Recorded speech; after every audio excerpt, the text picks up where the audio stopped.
Şöyle, şimdi Diyanet İşleri Başkanlığı 1 Ağustos'ta Haya, Allah'ın emri ve fıtratın gereği diye bir hutbe yayınladı. Aslında bu hutbeden hemen sonra birçok kadın örgütü veya kadın aktivistler buna dair bir tepki, bir eylemsellik gerçekleştirdi. Ama bu kısma gelmeden önce açıkçası ilk etapta neydi bu hutbe? Bu hutbenin içeriği neydi? Biraz da hani izleyenler için bunu detaylandırabilir misin? Diyanet İşleri Başkanlığı'na bağlı Din İşleri Genel Müdürlüğü 1 Ağustos ile 15 Ağustos arasında bir genelge yayınlanıyor ve bu da Diyanet İşleri Başkanlığı tarafından kabul görüyor. Buradaki ilk cuma hutbesinde kadınların kılık kıyafeti hedef gösterilerek buna sessiz kalanların vebal altında olacağı söyleniyor. Zaten günümüzde kadın şiddetleri kriminal bir boyuta varmışken bir de kalkıp bu kılık kıyafeti sessiz kalanların, kadınların giyimini eleştirmeyenlerin ya da böyle giyilmesi gerektiğini söylemeyenlerin vebal altında olacağını söylüyor. Bir nevi dini kadınlar üzerinde yapmaya çalışıyor. Dini kadınlar üzerinde kullanmaya çalışıyor. Bu kadını açık bir hedef haline getiriyor zaten. Kadınlar günümüzde zaten hedefken bir de Diyanet bunu körüklemeye devam ediyor. Hemen akabindeki bir sonraki cuma hutbesinde de şöyle bir şey söylüyorlar. Kız çocukları Allah'ın takdir ettiği hakka razı olmadığı zaman günah işlemiş oluyor. Arkadaşlar bu da kız çocuklarının, kadınların ya da ne bileyim bugün eşlerin miras hakkını, eşit miras hakkını yok saymak demek. Yani Diyanet bunu yaparak kız çocuklarına medeni kanun hükümlerini zaten yok sayıyor ve eşit miras hakkını da ortadan kaldırmaya çalışıyor. Kadınlar her koşulda zaten çok zor çalışan koşullarda mücadele ediyorlar. Bazen esnek iş gücü görülüyor kadın arkadaşlarımız, bazen iş bulamıyor kadın olduğundan dolayı, kimliğinden dolayı ya da cinsiyetinden dolayı zaten iş bulamazken kadın arkadaşımız, bir de Diyanet'in bu tarz cuma hutbeleri gerçek anlamda artık böyle tüm kadınları ayağa kaldıracak sonuca vardı. Çünkü neden? Biz her güne gözümüzü açtığımızda bir kadın cinayetiyle açmaya başladık ve biz gerçekten bu konuda çok yaralı olduğumuzu da biliyoruz. Çok yaralıyız da. Aynı zamanda buna itikaten şöyle bir şey oluyor. Her cuma hutbesinde hedef gösteriliyorsun. Her cuma hutbesi, bir cuma hutbesinde kıyafetin hedef gösteriliyor. Bir cuma hutbesinde senin miras hakkın hedef gösteriliyor.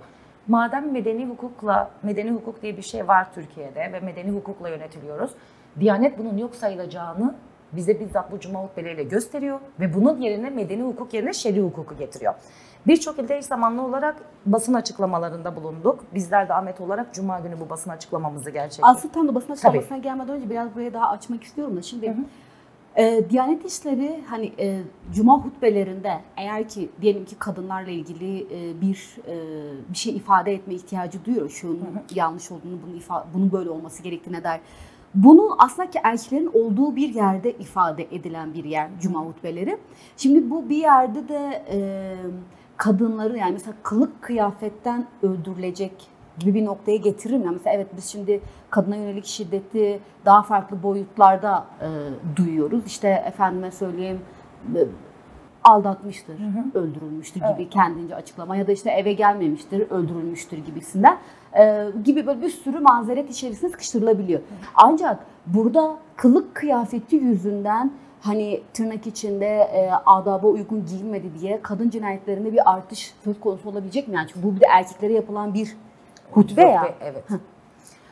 Orada hemen konuya şöyle gireceğim.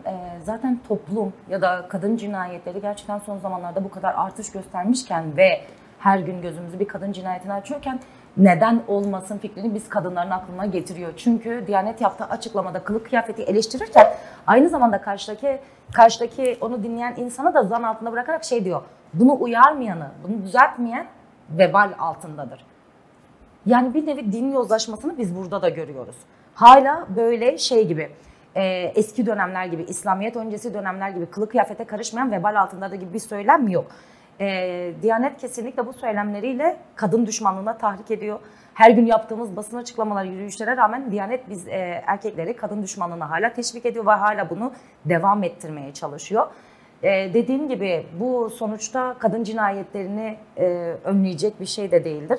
Kadın cinayetlerinin artışına sebep olacak bir şey mi diye soruyorsam da eğer, neden olmasın diyorum. Çünkü artık toplum olarak zaten biz birçok küçük ya da hiç sebep olmayacak şeylerden dolayı bile şüpheli cinayet ölümleriyle karşı karşıya kalıyoruz. Yani Diyanet bu şekilde kadınları zan altında bırakıyor.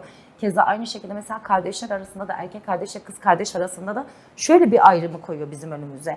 Diyor ki eşit miras hakkı. Kız çocuklara Allah'ın verdiği takdire razı olsunlar. Yani mirastan pay istemesinler. Onların bir miras hakkı yok. Onlar bir mirasçı değiller. Hani çok özür diliyorum, feodal dönemlerden kalan bir şeyimiz vardı ya, erkek çocukları arasında bölüşülür araziler, arsalar falan. Diyanet bize 2025'te tekrardan bunu bizim karşımıza getiriyor.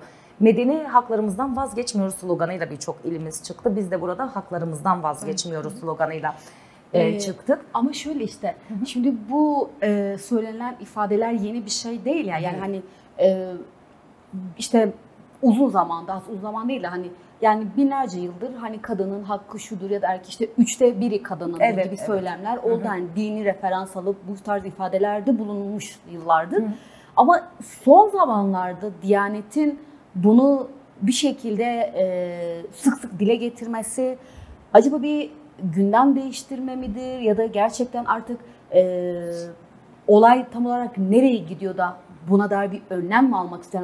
Orayı biraz açabilir misin? Yani tam olarak Diyanet neden son zamanlarda özellikle kadının hem bedeni üzerinden hem de kadının anayasal hakları üzerinden böyle bir hutbe okuma ihtiyacı duyuyor? Biz şimdi böyle bu tarz söylemleri zaten dediğin gibi çok önceki yıllardan beri ya da ne bileyim İslamiyet öncesinden burada zamanlara kadar gelen ya da bize çok özür dilerim tabiri şuydu sanırım, din alimi olan insanların söylediği 1/3 pay ya da kadınların işte biliyorsun ki feminizmin çıkış noktasına kadar seçilme haklarımız, bu şu kılık kıyafetimiz, birçok hak tartışılmaya açıktı zaten.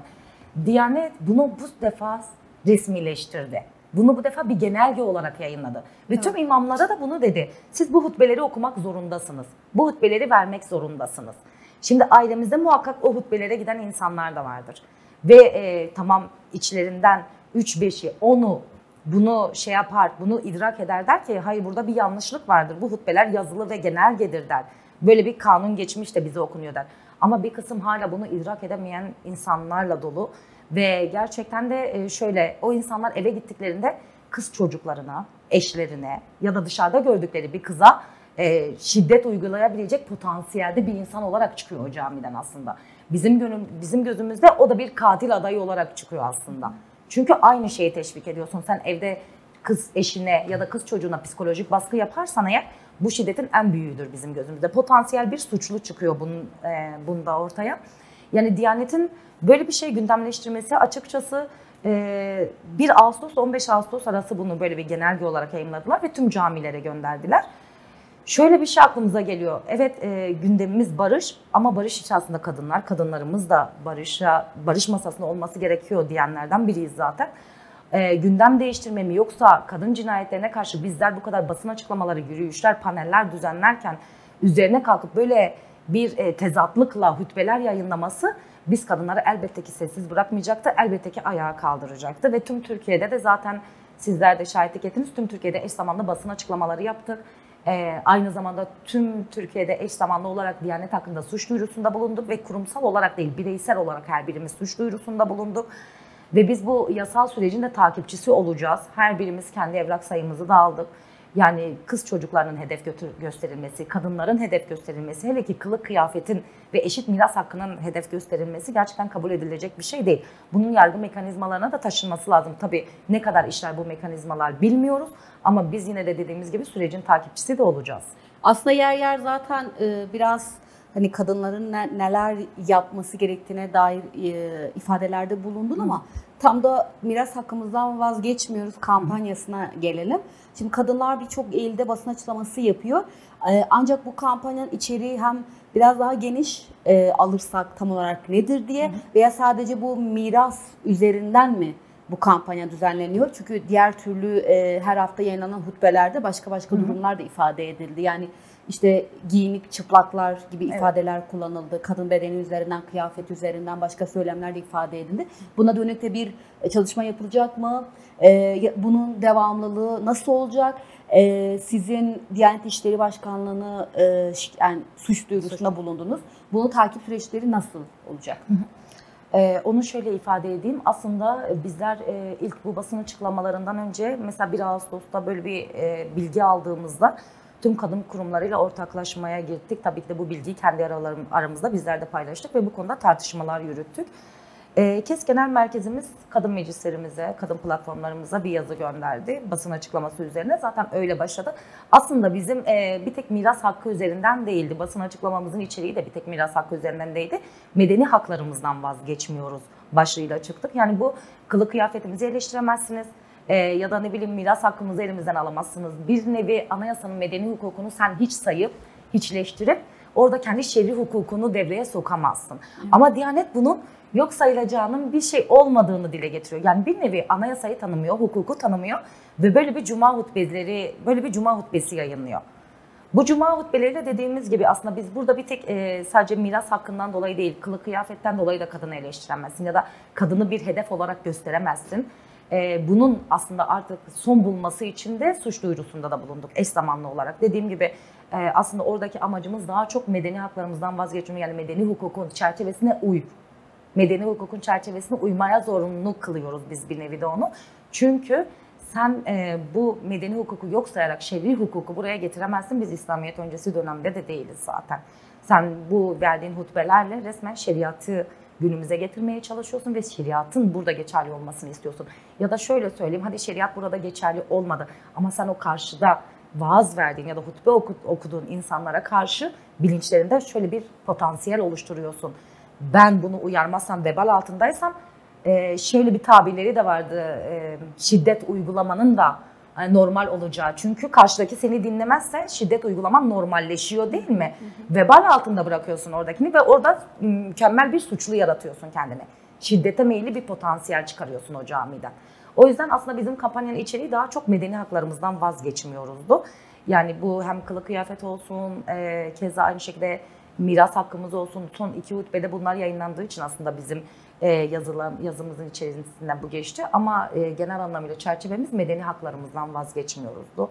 Biz de Ahmet'te bunu haklarımızdan vazgeçmiyoruz. Hiçbir hakkımızdan vazgeçmiyoruz olarak pankart şeklinde hazırlayıp basın açıklamamızı yapmıştık. Peki bu açıklamalardan sonra hani bu son bir aydır kadınlar seslerini yükseltmeye devam ediyor da Diyanet İşleri Başkanlığı'ndan herhangi bir dönüt alma durumu oluyor mu? Olumsuz bunu daha da yüksek doza getirmek ya da buna dair bir durma noktasına ilişkin bir dönüt var mı?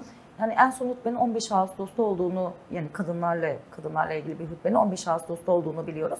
Ondan sonra Diyanet'ten bir dönüş, olumlu bir dönüş, olumsuz bir dönüş de yok tabii. Herhangi bir açıklama da yok aslında. Bir de geçen hafta Cuma günü yaptığımız için aslında bu açıklamaları şikayette de tüm iller eş zamanlı o zaman şikayette bulundu. Bunun bir yargı merci süreci ya da bize bir dönüşü ya da bir cevap hakkı aslında onlara da bir nevi doğdu. Çünkü yargıya intikal etti artık bu durum. Birçok kadın Diyanet hakkında bireysel olarak suç duyurusunda bulundu. Kurumsal olarak da değil aslında. O yüzden herhangi bir dönüş şu an yok.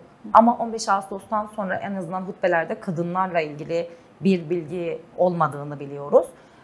Tabii ki de bu da bizler için yeterli değil. Hesap vermesi gerekiyor. Kadınları böyle bir şeye böyle hedef göstererek burada hesap verecek konuma düşüyor ve Diyanet tüm kadınlara hesap vermek zorunda. Şöyle aslında sevgili Çağla, tam da aslında bu eşit miras hakkından bahsederken, mirasımızdan vazgeçmeyeceğiz derken aslında anayasanın ne kadar kıymetli ve önemli olduğunu vurgusu da yapılıyor. Ben aslında biraz buradan yine Diyanet'le ya da Diyanet'in yaklaşım tarzıyla da ilişkilendirebileceğimiz bir alana gelmek istiyorum. Şimdi kadınlar artık şöyle bir noktaya gelmişler.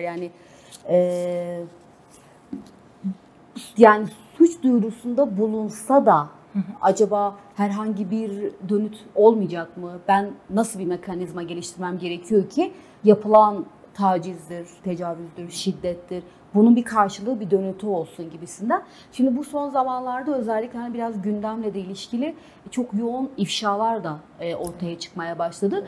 Burada şuraya mı gidiyoruz acaba? Yani yasaların işlek olmadığı yerde kadınlar birbirlerinden dayanışma alarak mı ya da sosyal medyada bir şekilde destek alarak mı kendisine uygulanan bir haksızlığı ifade etmeye çalışıyor? Burayı nasıl yorumlayacağız? Bir de bu ifşa mevzusuna nereden, nasıl geldik? Yani öncelikle ifşalarla ilgili ben de gündemi biraz takip ettim ve son zamanlarda da biz de görüyoruz, üzülerek de takip ediyoruz. Gerçekten tüm kadınlar için zor bir durumdur. Kadınlar ifşaları aslında sessiz kalmaya bir tepki olarak geliştirdi. Çünkü yargı onları çok yalnız bıraktı. Yargı hala eril zihniyeti korumaya devam etti ve eril bir şekilde yönetildi. Cinsiyet eşitliği olmayan bir yerde bizler yargının kadınları korunmasından çok bahsedemiyoruz. Mesela koruma taleplerine rağmen ya da koruma kararlarına rağmen hala öldürülen birçok kadın arkadaşımız var. İfşalar kadınların aslında sessiz bir çığlığıydı. Yargı sessiz kaldı ya da yargı görevini tam yerine getiremeyince kadınlar kendi adaletini kendi aramak zorunda kaldı. Ve kadınlar bu şekilde de ifşalara yöneldiler. İfşalar aslında bir nevi şiddet, taciz, mobbing ya da herhangi psikolojik bir şiddeti teşhir etme açısından önemli aslında. Ben önemli buluyorum. Çünkü aynı zamanda bu bir sosyal vicdan meselesi ve diğer tüm kadınlar da artık son zamanlarda da buna da denk geldik zaten. Kadınlar artık birbirlerinden görüp yaşadığı tacizi ya da yaşadığı bir mobbingi ya da yaşadığı bir psikolojik baskıyı ifşalar aracılığıyla bunu yerine getiriyor. Evet, keşke bu ifşalar aracılığıyla olmasaydı deriz ama burada yargı denetimi toplumsal cinsiyet eşitliğine bağlı değilse eğer ve bağlı kalamıyorsa eril bir zihniyetle hala erkeği korumaya yönelik hala bir takım elbiseden dolayı ceza indirimi ya da tahrik indirimi verilen bir yargı sistemimiz varsa kadınlar kendi adaletini kendi aramak durumunda kalıyor. Aslında ifşalar biraz da böyle gün yüzüne çıktı. Dediğim gibi ifşalarda da sosyal vicdan meselesi çok ön plana çıkıyor. Çünkü teşhir ettiğin kişiyi artık sosyal medya üzerinde ya da basın üzerinden teşhir ettiğin kişiyi bir nevi vicdanen rahatsız duruma düşürüyorsun. Aslında kadınlar orada yalnız olmadıklarını da görüyorlar. Birçok kadından destek gördüklerini de görüyorlar. Ve tabii bunun yanında birçok kadın da bunlardan cesaret alıp yani birbirlerinden cesaret alıp yaşadığı olayları ifşalar aracılığıyla gün yüzüne çıkarabiliyorlar. Ben böyle bir şey düşünüyorum. Eğer yargı görevini tam yerine getirmiş olsaydı bu durumda kadınlar kendi adaletini kendi aramak zorunda kalmazdı. Yargı yetersizliğinden dolayı çok toplumsal cinsiyet eşitliği rollerinin olmamasından dolayı kadınlar artık kendi adaletini kendi aramaya başladı. Şimdi şöyle bir şey aslında sevgili Çağla. Tam da bu ifşa mevzusundan yola çıktığımızda evet kadınlar birbirlerinden destek dayanışma kanallarını aslında bir yerde oralara erişip oradan kendilerine destek alanları oluşturmaya çalışıyorlar. Ancak aslında 2025 yılının hem aile yılı olmasından kaynaklı bir şekilde ifade edildi. Aile yılının tam da bu noktada yani tam 2025 yılının içerisinde hem aile yılı ifade edildi ama bu aile yılı içerisinde hem Diyanet İşleri'nin bu tarz hutbeler vermiş olması, bununla beraber ifşaların çok fazla gündeme geliyor olması, yani kadınlar bir şekilde aslında kendince bir dayanışma mekanizması aramaya çalışıyor ama burada devletin sorumluluğunun da çok büyük olduğunu, yetki gücünün de çok büyük olduğunu aslında bir yerde de biliyoruz. Buradaki yani 2025 yılının daha ilk çeyreğinde bile yani artık sayı veremiyoruz çünkü gerçekten sayılar artık ifade etmek çok mümkün olmuyor. Çünkü şu an biz bu programı yaparken bile öldürülen bir kadın var ya da şüpheli cinayete giden bir kadın maalesef olabilir. Maalesef. O yüzden birçok kadın öldürülüyor ve birçok kadın şüpheli cinayet vakasıyla bir şekilde dosyalar kapatılıyor. Şimdi böyle bir yerde sorunun bu kadar büyük olduğu bir yerde tam tersi bir durum aslında gelişiyor. Yani devletin aslında tam olarak evet buna dair ben bir mekanizma geliştirmem gerekiyor demesi gereken bir yerde ama devlet mekanizmaların tam tersi bunu daha farklı bir yere götürdüğünü görebiliyoruz. Neden bu sorunu çözmek bu kadar zor oluyor? Ya aslında aile yılı kavramını ilk duyduğumuzda bizler arasında da bir tartışma konusu oldu. Çünkü aile yılı derken neyi kastediyordu? Aile yılı derken kadını özne olarak ele almadı zaten. Aile yılı derken kadının evdeki yerini bir eş, bir anne, bir kız, bir evlat olarak ele aldı. Şimdi İstanbul Sözleşmesi gibi bir sözleşmeyi tek gecede fesheden hükümet aile mekanizmasını korumayı amaçladığı için aile yılı ilan ediyor bu yılı. Tabii bununla beraber ne oluyor? Kadın cinayetleri son bulmuyor.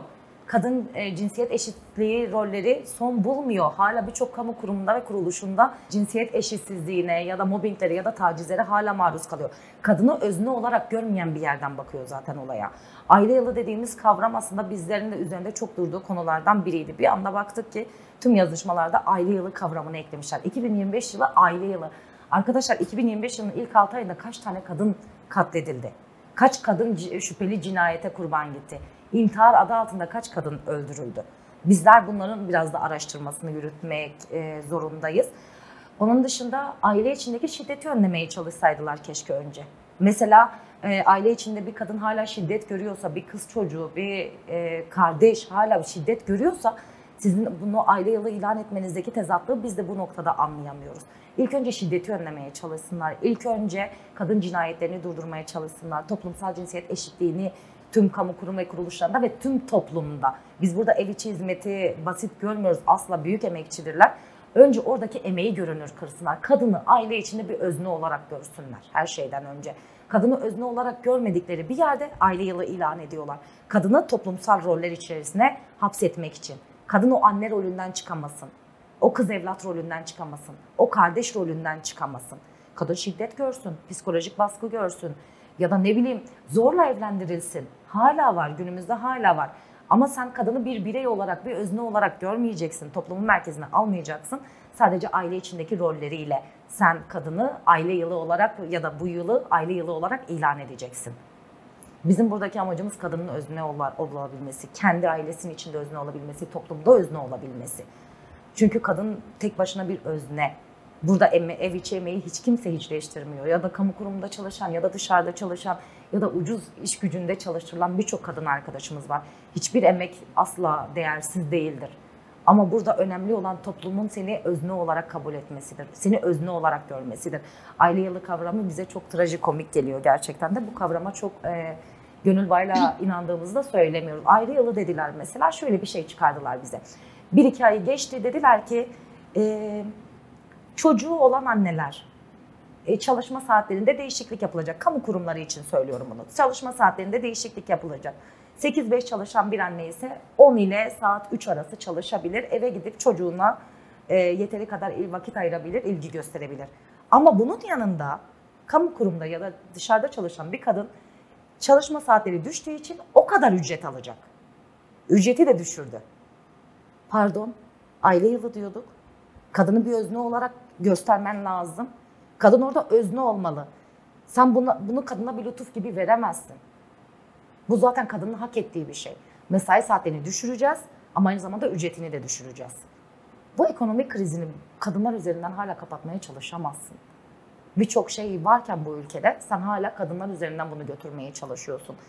Yani dediğim gibi aile yılı kavramına asla inanmayan insanlardan biriyim ve buna inanmamı da kimse beklemesin gerçekten. Mesela bunun yanında şey diyoruz, keşke aile içindeki şiddeti azaltmış olsam ya da mesela mahkeme salonlarında yargılanan faillerin ceza indirimlerini onaylamamış olsam, takım elbisesinden dolayı, kravatından dolayı iyi hal uygulamasam, öldüren bir kardeş de olsa, bir baba da olsa, her kimse bizim gözümüzde suçludur ve faildir. O yüzden ilk önce bu şiddeti önlemeye yönelik çalışmalar yapmalılar. Sadece kadının aile içindeki rolünü hapsetmeye çalışmamalılar. Kadını bir özne olarak toplumda ön plana çıkarmalılar. Kadın özne olmadığı süre boyunca bu aile yılı kavramları sadece sözde kalacak ve gerçekten trajikomik, her duyanın da tebessüm edip geçeceği bir kavram olarak kalacak. Öncelikle ailenin ne demek olduğunu bilsinler ya da kadının toplumdaki rolünün ne olduğunu bilsinler. Daha sonra böyle bir kavramı bizlerin karşısına getirsinler. Aile yılı yaparken bile sen kadını ötekileştiriyorsun. Kadını toplumdan ötekileştiriyorsun ve bunu bu şekilde, çünkü eril bir bakış açısıyla bakıyorsun. Hala kamu kurumlarında, yargının olduğu yerlerde ya, eğitim alanında, basın alanında, kamunun olduğu yerlerde hala kadınlar eşit temsiliyet düzeyinde değil. Hala kadınlar arkadaşların sayısı çok yetersiz.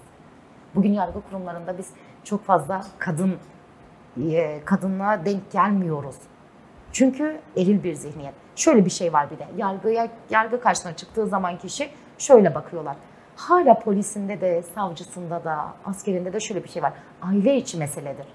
Hayır arkadaşım, aile içi mesele değil. Bu artık toplumsal bir mesele. Sen kadını özne olarak görmek zorundasın. Sen kadını toplumdan soyutlayamazsın. kadının varlığını kabul etmek zorundasın. O kadın senin mülkiyetin değil. Seninle evlendi diye senin mülkiyetin de olmayacak. Sen kadını önce bir birey olarak kabul et, bir özne olarak kabul et. Daha sonra bizim karşımıza aile yılı kavramını çıkarabilir. Sevgili Çağla, hani evet, sorunların tespitinde bir geniş çerçevede aslında değerlendirildi hani sorunun ne olduğunu, ama bu soruna karşı da yetersiz kalınma durumundan bahsedildi. Sanırım yine kadın örgütlerine, kadın kurumlarına, kadın aktivistlere de çok çok büyük işler ve sorumluluklar da düşüyor. Çünkü bir yerde bu sorunu çözmesi gereken mekanizmalar buraya biraz daha mesafeli bir yaklaşım sergiliyor. Siz hani KESK olarak, KESK Kadın Meclisi olarak aslında sadece hem Ahmet nezdinde ama sadece Ahmet'te değil, yani KESK'in bulunduğu tüm diğer illerde kadın meclisleri olarak nasıl çalışmalar yürütüyorsunuz? Tam da bu bahsetmiş olduğumuz sorunlara yönelik. Tabii ki de bizler KESK Ahmet Kadın Meclisi ve genel anlamda kadın meclislerimizin yapısı da aslında bu şekilde. Şiddete karşı mücadele ve dayanışma ağları oluşturuyoruz ve şiddet, taciz ya da cinayet durumlarında bunu kamuoyuyla paylaşıyoruz. Basın açıklamaları düzenliyoruz. Şiddetle mücadele, toplumsal cinsiyet eşitliği alanında forumlar, paneller ve seminerler düzenliyoruz arkadaşlarımızla beraber. Kadınların şiddet anında başvurabileceği ağlar oluşturmaya çalışıyoruz. En azından yereldeki kadın platformlarıyla da birleşerek ya da kadın ağlarıyla da iletişim halinde olarak kadınlarla beraber bir dayanışma ağını oluşturmaya çalışıyoruz. Sendika üyelerimiz başta olmak üzere kamu kurumlarında çalışan tüm kadın üyelerimizin bilinçlenmesini fazlasıyla önemsiyoruz. Gerçekten tüm toplumdaki kadınların da aslında bilinçlenmesini fazlasıyla önemsiyoruz. Sendikal anlamda kadınların sendikaya katılımını güçlendirmeye çalışıyoruz.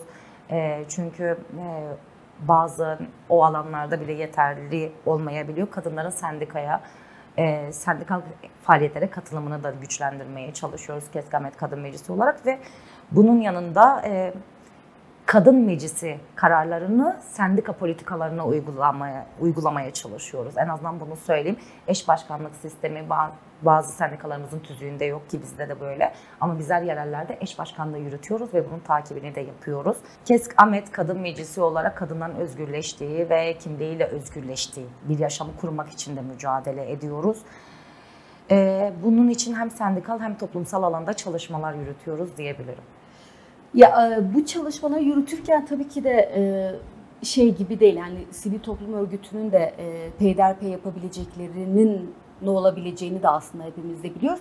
Hani sivil toplum örgütlerinden tamamıyla bir şey beklemek, hani her şeye yetebilmek, tüm kadın sorununa yetiyor duygusunu beklemek haksızlık olur. Ancak hani sizler de bunun bir parçası olduğunuz için, yani bu kadın kurumlarının bir parçası olduğunuz için belki Ahmet nezdinden yola çıkarak bunu hem yargı kısmı olabilir, bunu hem ekonomik kısmı olabilir, bunun psikolojik şiddet boyutu ya da bir cinsel saldırı boyutu, genel çerçevede tüm şiddetin içinde barındıran bir kısım olarak bunu soruyorum. Genel olarak hani burada Ahmet nezdinde gelen başvurular daha çok hangi yönde oluyor ya da talepler hangi kısımlarla ilgili oluyor kadınların? Bu geniş çerçevede.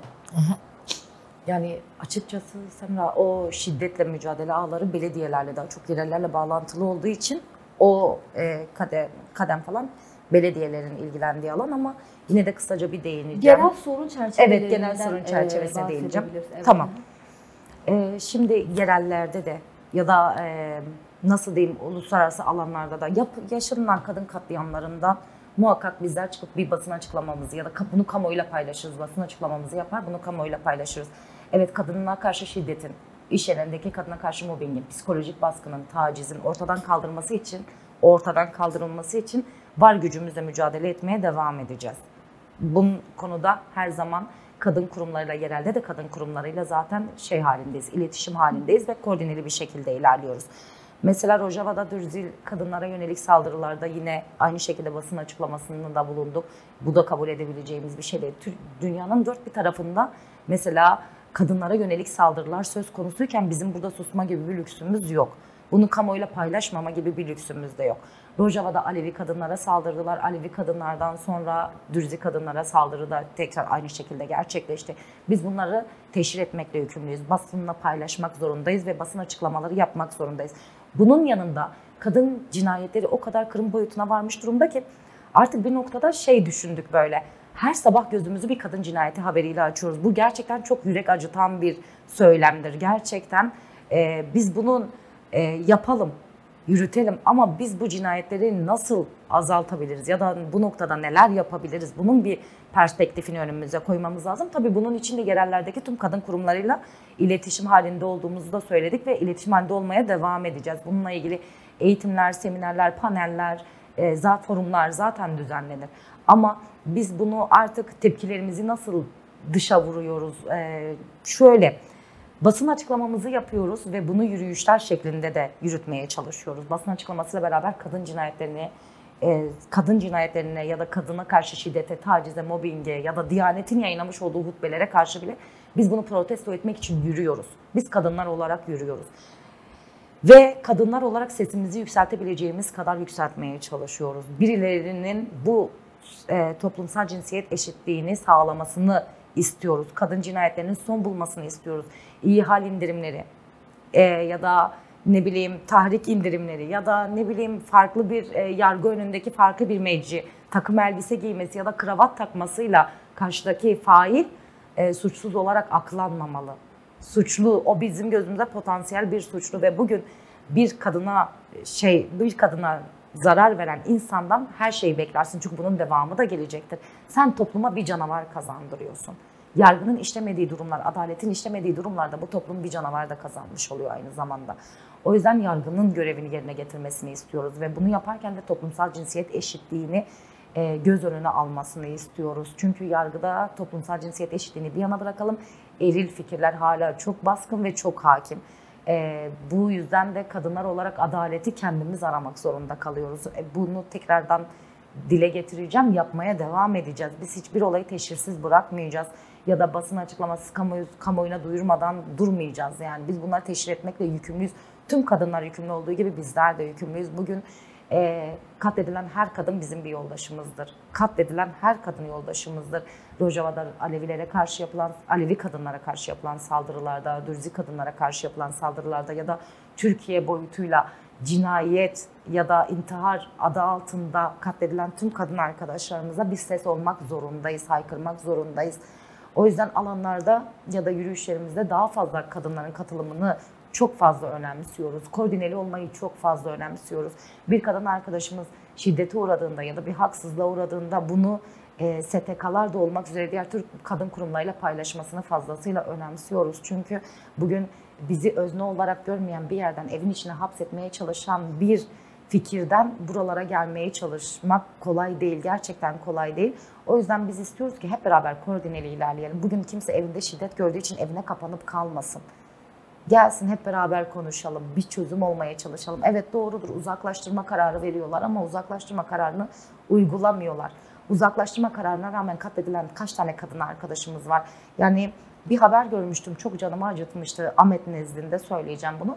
Ahmet kadın cinayetlerinde 3. sıraya gelmişti. Mesela biz bu yazın psikolojimizi en çok bozan olaylardan biriydi. Her sabah gözümüzü bir kadın cinayet haberiyle açtık.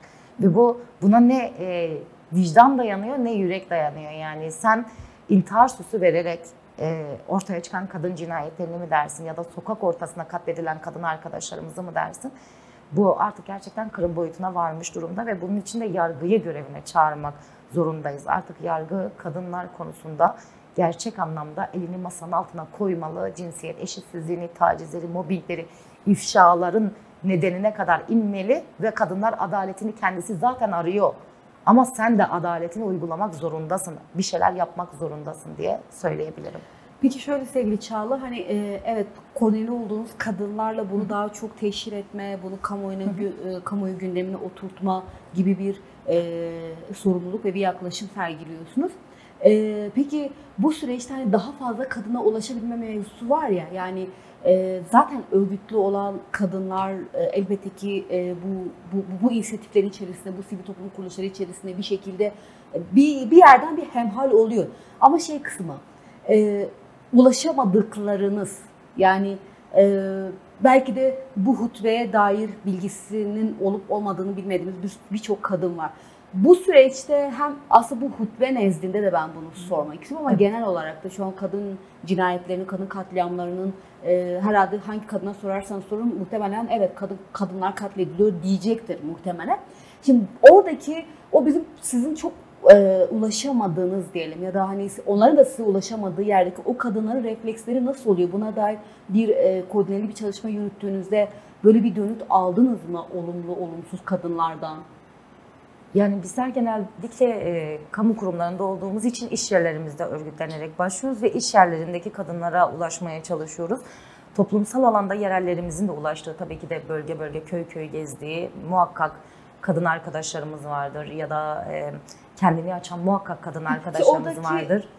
Oradaki yani o köy köy gezilen, ilçe ilçe gezilen çok da aslında erişimimizin az olduğu yerlerdeki kadınların buna dair refleksleri nasıl oluyor? Yani bunun için STK'ların kamu kurumlarında ya da kendi çalıştığımız iş yerlerinden başlayarak örgütlendiğimiz kadın alanlarımız da vardır ve biz kamu kurumlarındaki tüm kadın arkadaşlarımıza ulaşmaya çalışıyoruz ve oradaki tepkilerin zaten biraz farkındayız aslında. Biraz daha yerele indiğimizde, bölge bölge köy köy indiğimizde mesela yaptığımız basın açıklamalarının sosyal medyalarda paylaşımı ya da haberlerde yer alması, medyada yer alması diyeyim daha doğrusu. Medyada yer alması oradaki kadın arkadaşı da düşündürüyor. Diyanet bu cuma böyle bir hutbe mi verdi? Ya da açıklık tamamen vebal altında mı bırakıldı? Ya da eşit miras hakkından bahsediyoruz. Bugün eşit miras hakkı kız çocuklarını mirastan men etmeye çalışıyor bir nevi. Burada tekrardan şeriatı mı getirmeye çalışıyor, şer'i hukuku mu burada devreye koyuyor diye oradaki kadın arkadaşları da bir bilinç uyanıyor ve orada da tepkisellik şuradan oluşmaya başlıyor artık. Artık o kırsal yerdeki tepkimiz ilk şöyle oluyor. Cami imamına güvenmemeye başlıyor. Ve bunun devamını getiren alim mi, hoca mı artık her neyse onlar devamını getirince onlara da bir inanç ya da güven eksikliği oluşuyor. Çünkü kadınlar diyorlar ki bu eşitlik ilkesine ters, yani bunu bir kadının eşitlik ilkesine ters olduğunu anlaması için illaki böyle çok iyi destanlar ya da kitaplar bitirmiş olmasına gerek yok. Kadın zaten bu eşitlik ilkesini kendi içerisinde görüyor. Kadın bunu vicdanen yaşıyor. Çünkü kadın zaten bunu yaşamı boyunca hep yaşamış. Hep yaşamış. Hayatının öznesi olmamış, toplumda bir özne olarak rol görmemiş, anne olmuş, kız çocuk olmuş, evlat olmuş. Ama eğer şöyle bir şeye gelirse artık bu benim kılık kıyafetime dokunuyor. Eşit miras hakkıma da dokunuyor. Kadın her gün bir kadın cinayeti haberiyle uyanıyoruz, gözümüzü açıyoruz. Ve artık benim buralarda sessiz kalmamam gerekiyor. Birçok kadın arkadaşımız kırsaldan da tepkilerini bu şekilde dile getiriyorlar. Görüşmeye giden birçok kadın arkadaşımız bunu yansıtıyor. Birçok kadın arkadaş bize bunun bilgisini getiriyor. Mesela diyor ki evet orada da bir tepkisellik oluştu.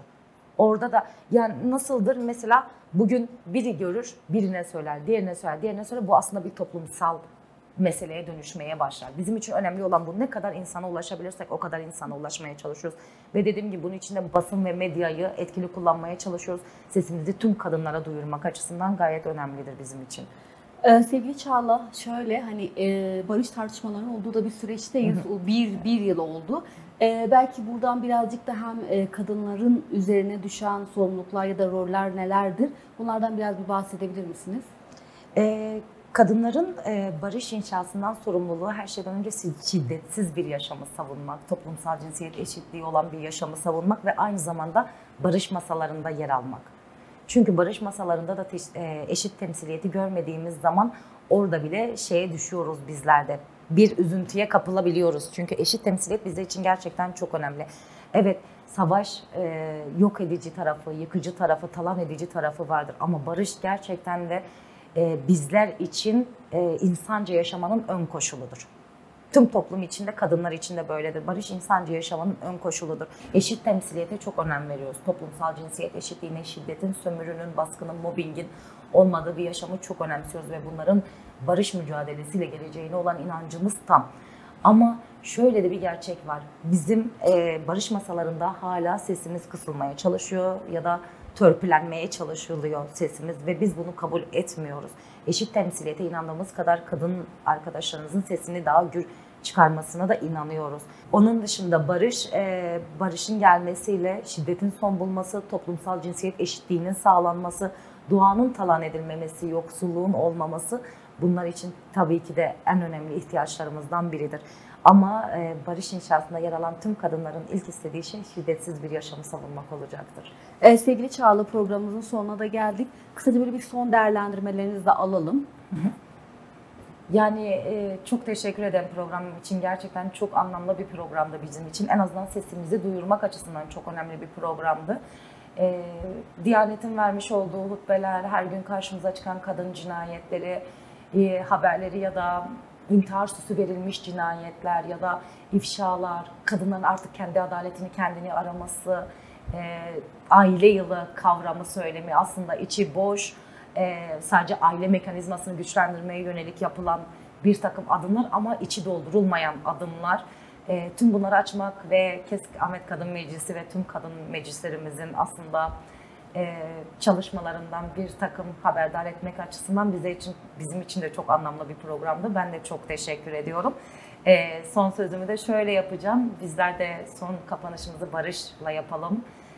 Şunu demek istiyorum.